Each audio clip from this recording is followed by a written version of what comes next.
Hi guys.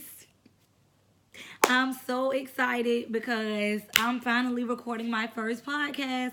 It took me a while, but here I am doing it, and I'm doing it off of my phone, well, off of my daughter's phone, and in my bedroom. You got to start from somewhere. I just kept making excuses, so here we go. All right.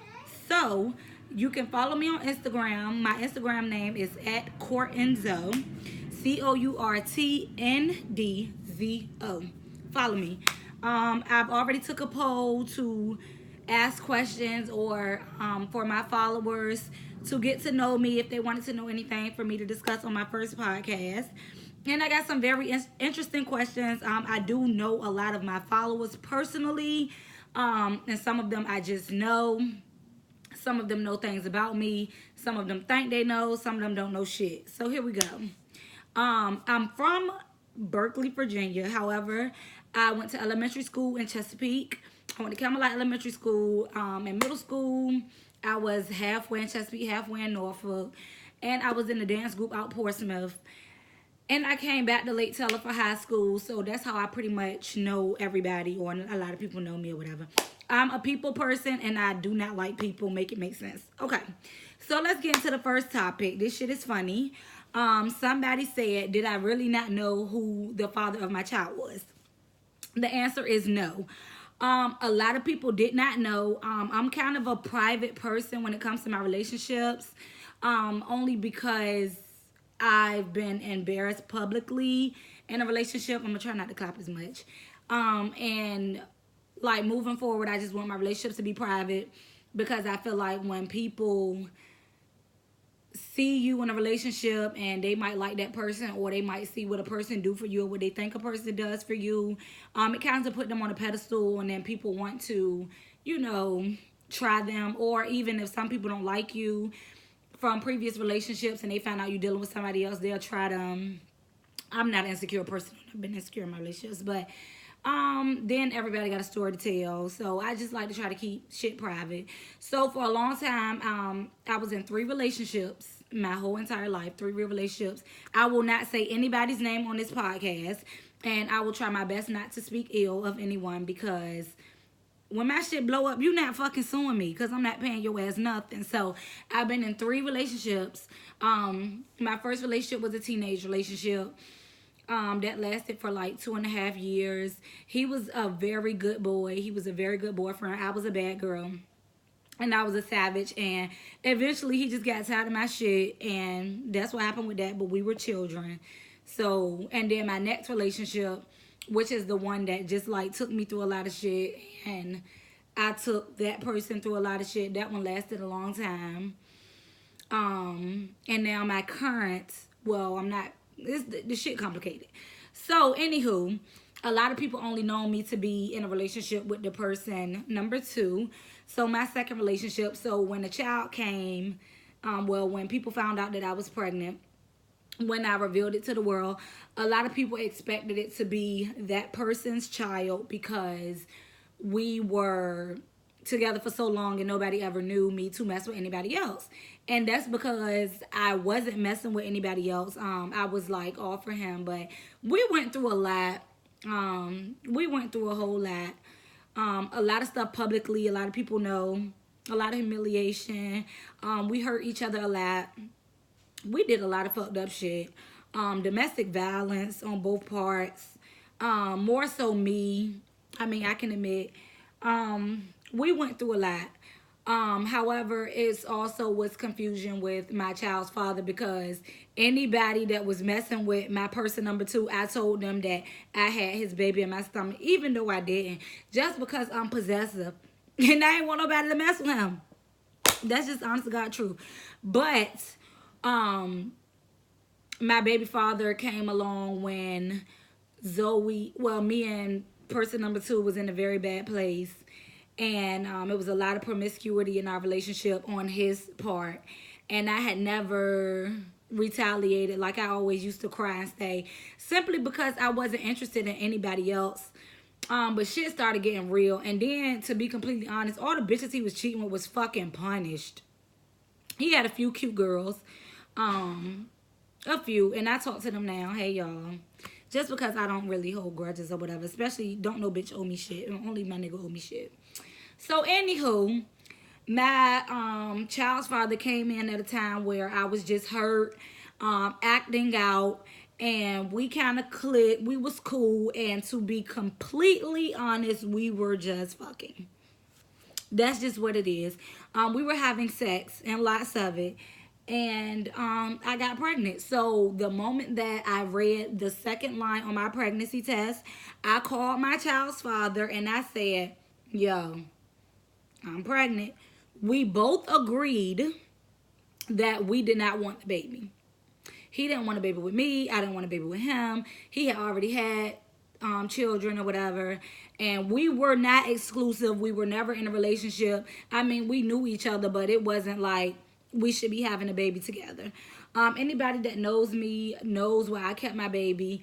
It was very personal. I can share that with you guys. So I had a grandmother, whatever, and me and my grandma were like super close, best friends or whatever. And on June 8th, 2015, my grandma passed.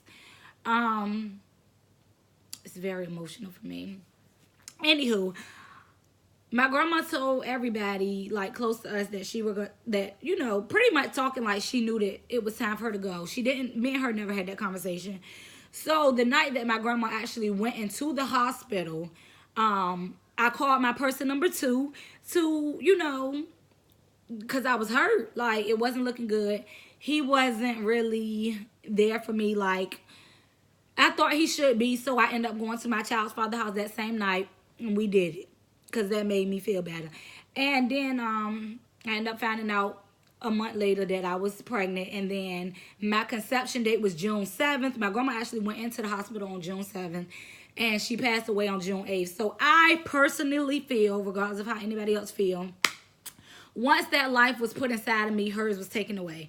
So at that point, once I found all of that out, I said it was no way that I could get rid of this baby because this is like my grandma. So I wanted a boy really bad, but deep inside I already knew that was a girl just because of how everything happened. So my little angel is here. I don't regret it at all.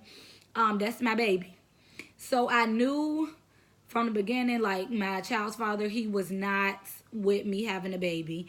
And I knew at that moment that I would be prepared to have to take care of a child for myself. This is a very interesting topic because I see a lot of people talk about it on Facebook. If the baby dad didn't want the baby, then you can't call him a deadbeat. Yes, you can. Because also, I do think that if someone, a child father, is showing you signs in the beginning that he don't want to be there, then you should be prepared to be able to do the stuff all by yourself. And then if he comes around, great. If he don't, you're already prepared. However, it does make him a deadbeat if he does not take care of a child that he made. That's just the bottom line. And then it's like, it's crazy because a lot of us, well, I know a lot of people grew up and their father was not involved in their lives.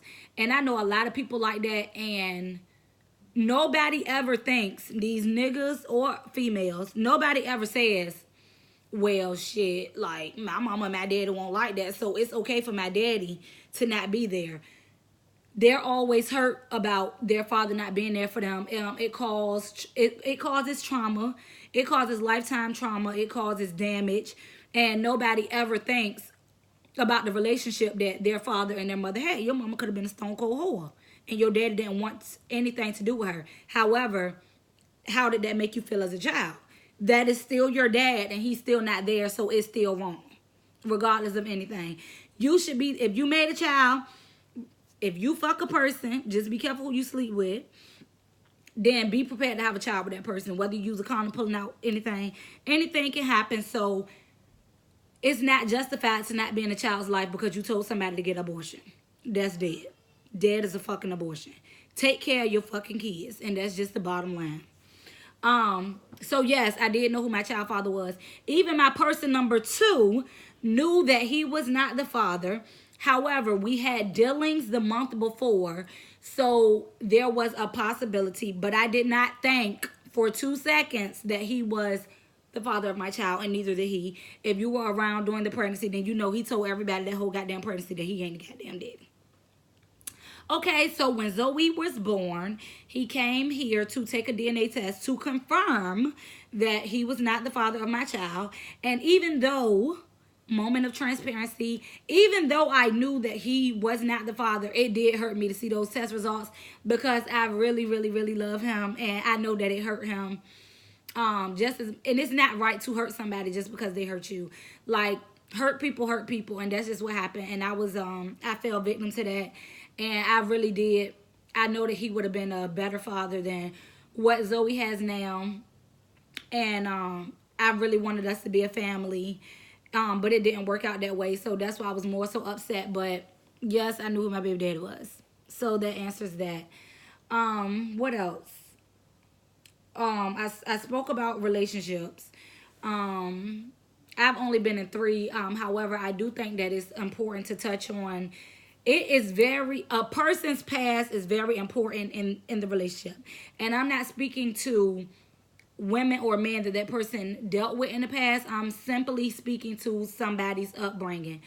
Because a lot of these people are damaged from their parents. Some of these people were never even shown love. They don't know how to love because they've never been loved. So a person can legit love you but do not know how to love you, and that is the worst type of situation to be in, because you can try to teach them, but it becomes emotionally draining.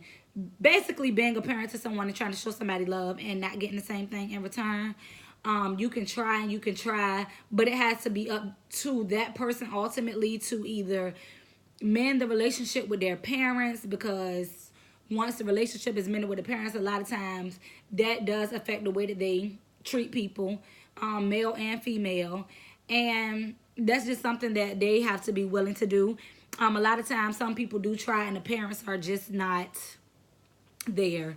And it's like, I personally feel like until the relationship with the parents, my mom is here, guys, until the relationship is mended with the parents, then they're never going to properly be able to receive or give love in a relationship. Mom, I'm recording my podcast. Do not come in here and disturb. Okay, so the next topic is, hold on. So let's go to sexual encounters. It was a big topic on Facebook about girls eating their boyfriend ass. And me personally, I do not feel like it makes a man homosexual for his girlfriend to eat his ass. I feel like anything that a woman and a man does in their relationship is solely on them. Anything that makes you comfortable, because you should be comfortable with your significant other. Y'all should be, there should be no limits on the things that y'all do in the bedroom. Period. I've never eaten my boyfriend's ass. I don't think I've dealt with anybody that was into that. However, I would not say that that's not something that I would do if I was in a relationship with somebody and we took it there. It's not gay. If it's not your preference, then it's just not your preference. But you can't say that anything that's a couple does in their bedroom is gay, because clearly it's a man and a woman. There are no limits on what you do in the bedroom. You should try everything. Every goddamn thing. And if you don't like it, then you don't like it. But just let it happen. Let it be natural. Don't try to lift a nigga. Like, just let it happen naturally. It was a subject about Tank and him saying that if a man sucks dick or tries it, he's not gay. Let me tell you something. I'm not a homophobe, and there is a double standard. Yes, women are able to experiment, but that still makes that woman bisexual. But it's always a double standard. So women can do things like that and still, maintain relationships with men, just like men can be hoes and for every bitch and nobody says anything. But if a female does it, then she's a hoe. That's just how it works. However, I'm not going to call you gay, but if you're a man and you've attempted to put your mouth on the dick, stay the fuck from around me, because I don't want nothing to do with you. Because that shit is gay. Like, I don't think that no man should be sucking dick. And I feel like if sucking dick has crossed your mind as a man, don't try to fight it. Be who you are. Go suck the dick. But stay away from women. I love gay people. Like, a majority of my friends are gay. Females. I don't have any gay male friends. But I'm cool with a lot of gay people. And I love gay people. The only thing that I dislike is If you're gay, be gay. Like, do not hide who you are. Especially for men. If you are having sex with other men, then you need to let any women that you're having sex with know, because that is just high risk and it's nasty. And if you are afraid to come out, then talk to somebody. But with the climate and world that we are in today, nobody should be afraid to be who they are, because it's more accepted now than fucking ever. It's a whole community, LGBTQXT. I don't know how to say it. LGBTQT. LG, whatever, that.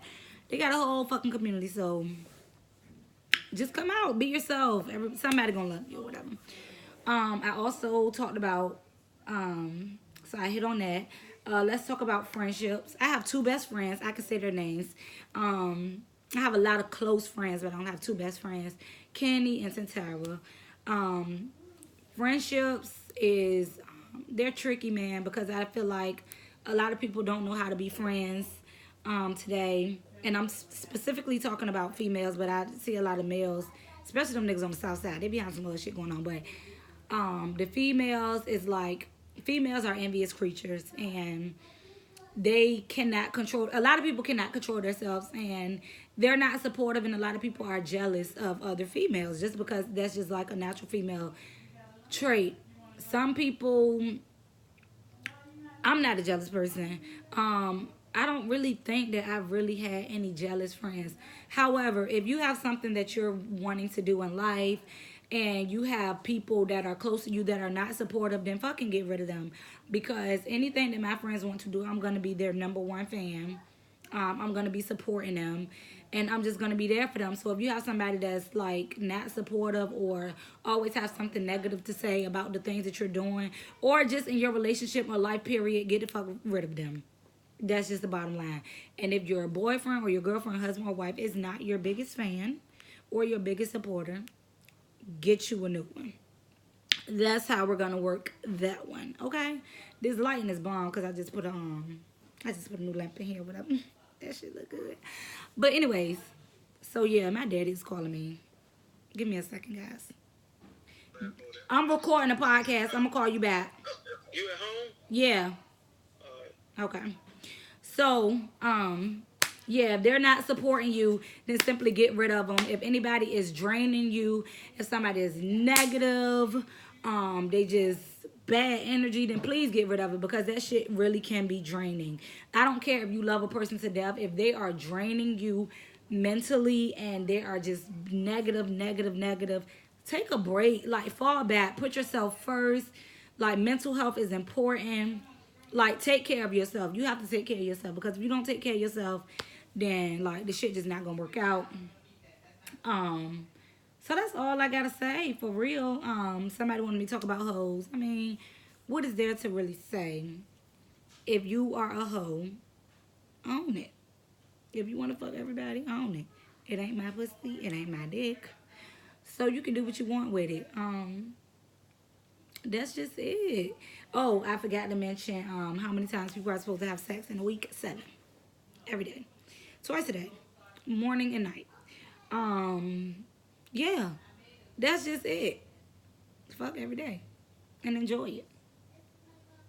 And that's pretty much all I have to say. We're coming up on the 20-minute mark. This is my first podcast. I hope you guys enjoyed it. Hopefully my next podcast be a little bit more entertainment, laughing, and funny-wise, because this one was kind of like on a real, like, serious tip. So I hope you guys enjoy it. Look forward to my podcast next week. Thank you all for your support. I'm definitely going to keep this shit going. And once again, I'm just so happy and excited, and I hope you guys like it. Bye-bye.